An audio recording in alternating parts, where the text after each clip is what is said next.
Hello children, let's continue our chapter 5. So children, kindly open your book, page number 54. Use of more than one method of separation.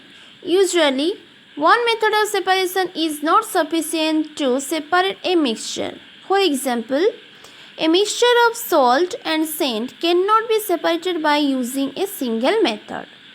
This mixture can be separated by the following process. Let's see. First, dissolve the mixture in an appropriate amount of water and allow it to settle.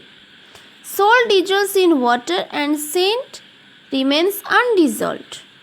Separate the two by filtration. Now, heat the salt solution. Water evaporates and salt is recovered from the mixture. Then methods of separating liquid from liquid mixtures. Liquids that do not mix with each other are called immiscible liquids. For example, oil and water. They never mix with each other. Then separation through separating funnel. A separating funnel is used for the separation of immiscible liquids. A separating funnel is a special flask that is narrow at the bottom and open at the top.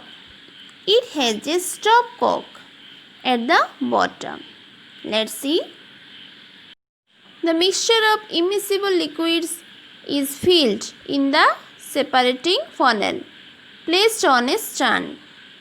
It is allowed to stand for some time until distinct layers are formed.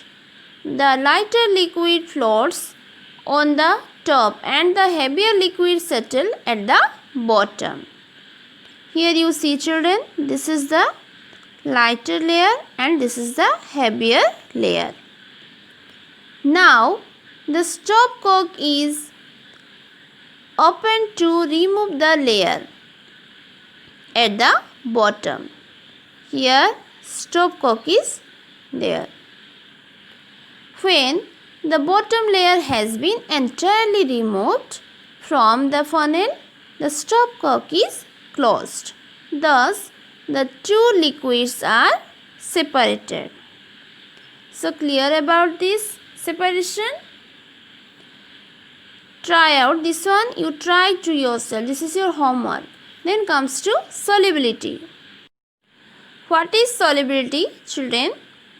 The quantity of solute that dissolves in a given quantity of solvent to form a saturated solution is called solubility. Already you know what is solvent and what is solute.